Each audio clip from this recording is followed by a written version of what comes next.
प्राप्त होने वाले इन क्षुधा पिपासादि विघ्नों से सदा घिरा हुआ जीव समुदाय श्रीहरि के कथामृत सिंधु से प्रेम नहीं करता।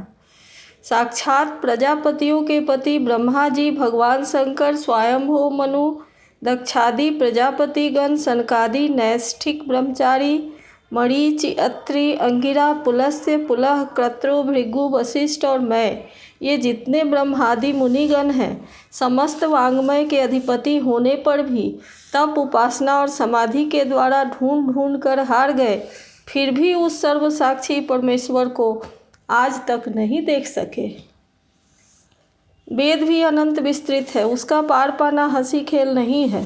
अनेकों महानुभाव उसकी आलोचना करके मंत्रों में बताए हुए वज्रहस्तत्वादि गुणों से युक्त इंद्रादि देवताओं के रूप में भिन्न भिन्न कर्मों के द्वारा यद्यपि उस परमात्मा का ही यजन करते हैं, तथापि उसके स्वरूप को वे भी नहीं जानते।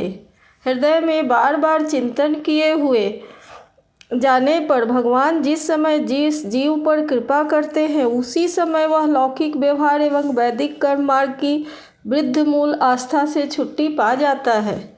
बहिष्मन, तुम इन कर्मों में परमार्थ बुद्धि मत करो, ये सुनने में ही प्रिय जान पड़ते हैं, परमार्थ का तो स्पर्श भी नहीं करते। ये जो परमार्थवत दिख पड़ते हैं, इसमें केवल अज्ञान ही कारण है। मलिनमती कर्मवादी लोग वेद को कर्म परक बताते हैं, वे वास्तव में उसका मर्म नहीं जानते। इसका कारण यही है कि वे अपने स्वभूत लोक आत्म तत्व को नहीं जानते। यहाँ साक्षात श्री जनार्दन भगवान विराजमान है। पूर्व की ओर अग्रभाव वाले कुशाओं से संपूर्ण भूमंडल को आच्छादित करके अनेकों पशुओं का वध करने से तुम बड़े कर्माभिमानी और उद्यत हो गए हो, किंतु वास्तव में तुम्हें कर्म या उपासना किसी के भी रहस्य का पता नहीं है। वास्तव में कर्म तो वही है जिससे श्रीहरि को प्रसन्न किया जा सके, और विद्या भी वही है जिससे भगवान में चित्त लगे। श्रीहरि संपूर्ण देवधारियों के आत्मा नियामक और स्वतंत्र कारण हैं, अतः उनके चरण तल ही मनुष्यों के एकमात्र आश्रय हैं, और उन्हीं से संसार में सबका कल्याण हो सकता है। जिससे किसी जीव को अणुमात्र भी भय नहीं होता, वही उसका प्रियतम आत्मा है। ऐसा जो पुरुष जानता है वही ज्ञानी है, और जो ज्ञानी है वही गुरु और साक्षात हरि है। श्री नारद जी कहते हैं, पुरुष श्रेष्ठ, यहाँ तक जो कुछ कहा गया है उससे तुम्हारे प्रश्न का उत्तर हो गया। अब मैं एक भली भांति निश्चित किया हुआ गुप्त साधन बताता हूँ, ध्यान देकर सुनो। पुष्प वाटिका में अपनी हरिणी के साथ विहार करता हुआ एक हरिण मस्त घूम रहा था। वह दूब आदि छोटे छोटे अंकुरों को चर रहा था। उसके कान भौरों के मधुर गुंजार में लग रहे थे। उसके सामने ही दूसरे जीवों को मारकर अपना पेट पालने वाले भेड़िए ताक लगाए खड़े हैं, और पीछे से शिकारी व्याध के ने बींधने के लिए उस पर बांध छोड़ दिया है। परंतु हरिण इतना बेसुध है कि उसे इसका कुछ पता ही नहीं है। एक बार इस हरिण की दशा पर विचार तो करो। राजन, इस रूपक का आशय सुनो। यह मृतप्राय हरिण तुम ही हो। तुम अपनी दशा पर विचार करो। पुष्पों की तरह ये स्त्रियां केवल देखने में सुंदर हैं। इन स्त्रियों के रहने का घर ही पुष्प वाटिका है। इसमें रहकर तुम पुष्पों के मधु और गंध के समान क्षुद्र सकाम कर्मों के फल रूप जीव और जनेंद्रियों को प्रिय लगने वाले भोजन तथा स्त्री संग आदि तुक्ष भोगों को ढूंढ रहे हो। स्त्रियों से घिरे रहते हो और अपने मन को तुमने उन्हीं में फंसा रखा है। स्त्री पुत्रों का मधुर भाषण ही भौरों का मधुर गुंजार है। तुम्हारे कान उसी में अत्यंत आसक्त हो रहे हैं। सामने ही भेड़ियों के समान काल के अंश दिन और रात तुम्हारी आयु को हर रहे हैं, परंतु तुम उनकी कुछ भी परवाह न कर गृहस्थी के सुखों में मस्त हो रहे हो। तुम्हारे पीछे गुपचुप लगा हुआ शिकारी काल अपने छिपे हुए बाण से तुम्हारे हृदय को दूर से ही बिंध डालना चाहता है। इस प्रकार अपने को मृग की सी स्थिति में देखकर तुम अपने चित्त को हृदय के भीतर निरुद्ध करो और नदी की भांति प्रवाहित होने वाली श्रवणेन्द्रिय की बाह्य वृत्ति को चित्त में स्थापित करो। जहाँ कामी पुरुषों की चर्चा होती रहती है, उस गृहस्थाश्रम को छोड़कर परमहंसों के आश्रय श्रीहरि को प्रसन्न करो और क्रमशः सभी विषयों से विरत हो जाओ। राजा प्राचीन बरही ने कहा, भगवान, आपने कृपा करके मुझे जो उपदेश दिया उसे मैंने सुना और उस पर विशेष रूप से विचार भी किया। मुझे कर्म का उपदेश देने वाले इन आचार्यों को निश्चय ही इसका ज्ञान नहीं है। यदि ये इस विषय को जानते तो मुझे इसका उपदेश क्यों न करते। विप्रवर, मेरे उपाध्यायों ने आत्म तत्व के विषय में मेरे हृदय में जो महान संशय खड़ा कर दिया था उसे आपने पूरी तरह से काट दिया। इस विषय में इंद्रियों की गति न होने के कारण मंत्र दृष्टा ऋषियों को भी मोह हो जाता है।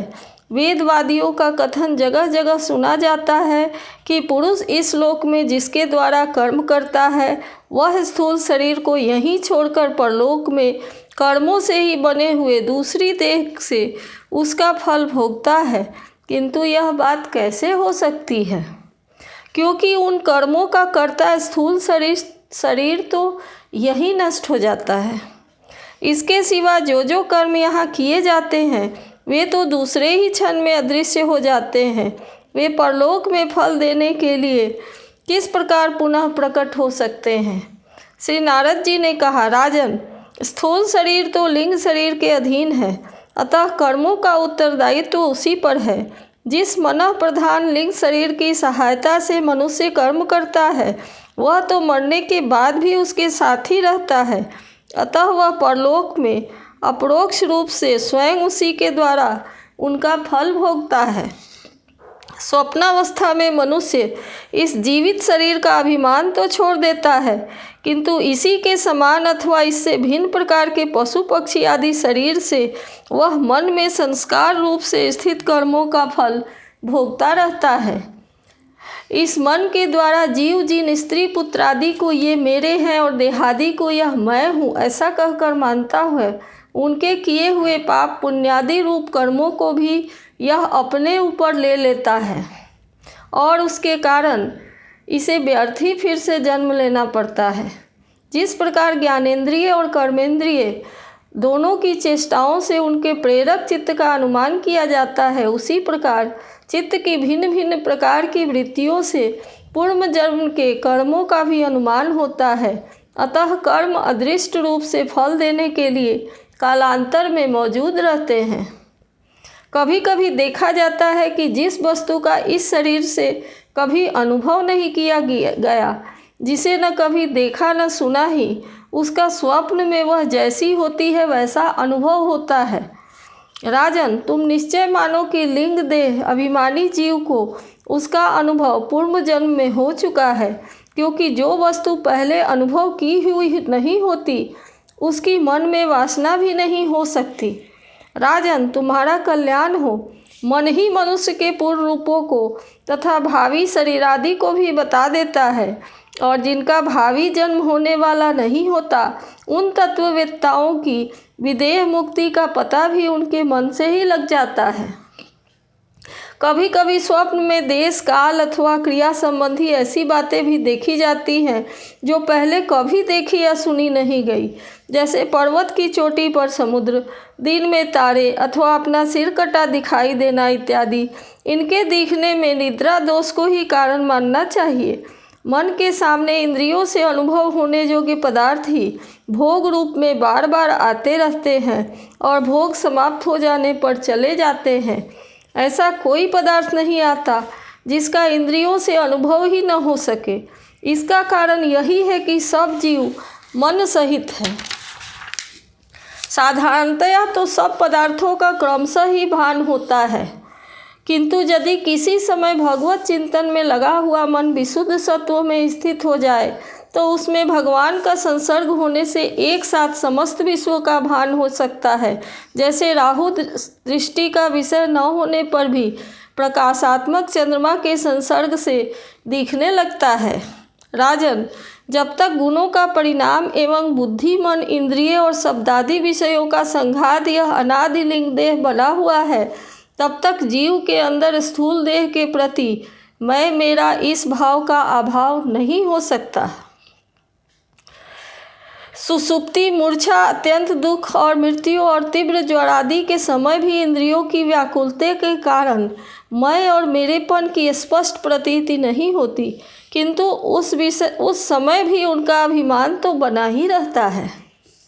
जिस प्रकार अमावस्या की रात्रि में चंद्रमा रहते हुए भी दिखाई नहीं देता, उसी प्रकार युवावस्था में स्पष्ट प्रतीत होने वाला यह एकादश इंद्रिय विशिष्ट लिंग शरीर गर्भावस्था और बाल्यावस्था में रहते हुए भी इंद्रियों का पूर्ण विकास न होने के कारण प्रतीत नहीं होता। जिस प्रकार स्वप्न में किसी वस्तु का अस्तित्व न होने पर भी जागे बिना स्वप्न जनित अनर्थ की निवृत्ति नहीं होती, उसी प्रकार सांसारिक वस्तुएं यद्यपि असत है तो भी अविद्यावश जीव उनका चिंतन करता रहता है, इसलिए उसका जन्म मरण रूप संसार से छुटकारा नहीं मिल पाता। इस प्रकार पंच तन्मात्राओं से बना हुआ तथा 16 तत्वों के रूप में विकसित यह त्रिगुणमय संघात ही लिंग शरीर है। यही चेतना शक्ति से युक्त होकर जीव कहा जाता है। इसी के द्वारा पुरुष भिन्न भिन्न देहों को ग्रहण करता और त्यागता है तथा इसी से उसे हर्ष, शोक, भय, दुख और सुख आदि का अनुभव होता है। जिस प्रकार जोग जब तक दूसरे तीन को नहीं पकड़ लेती तब तक पहले को नहीं छोड़ती, इसी प्रकार जीव मरण काल उपस्थित होने पर भी जब तक देहारंभक कर्मों की समाप्ति होने पर दूसरा शरीर नहीं प्राप्त कर लेता, तब तक उसके पहले शरीर के अभिमान को नहीं छोड़ता। राजन, यह मन प्रधान लिंग शरीर ही जीव के जन्मादि का कारण है।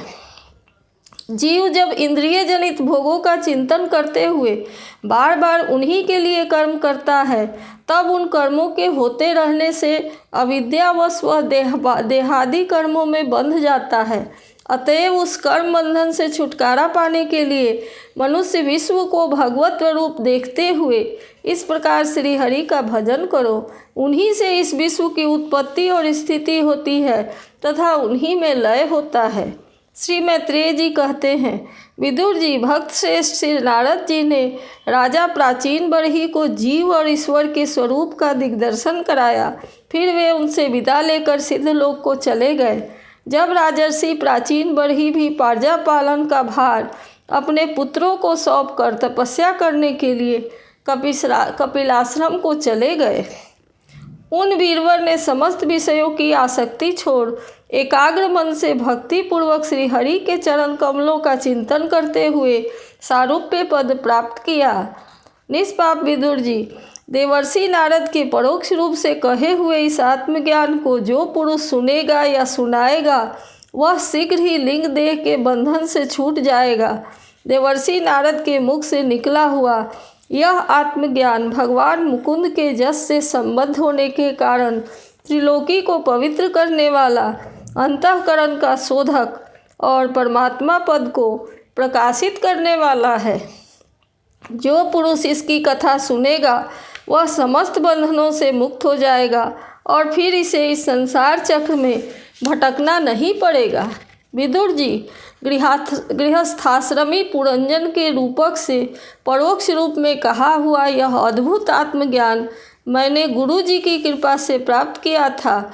इसका तात्पर्य समझ लेने से बुद्धियुक्त जीव का देहाभिमान निवृत्त हो जाता है तथा उसका परलोक में जीव जिस प्रकार कर्मों का फल भोगता है, यह संशय भी मिट जाता है। इति श्रीमद्भागवत महापुराणे पारमहंस्या संहितायां चतुर्थ स्कंधे विदुर मैत्रेय संवादे प्राचीन बर्ही नारद संवादो नैमिकोन 23 अध्यायः।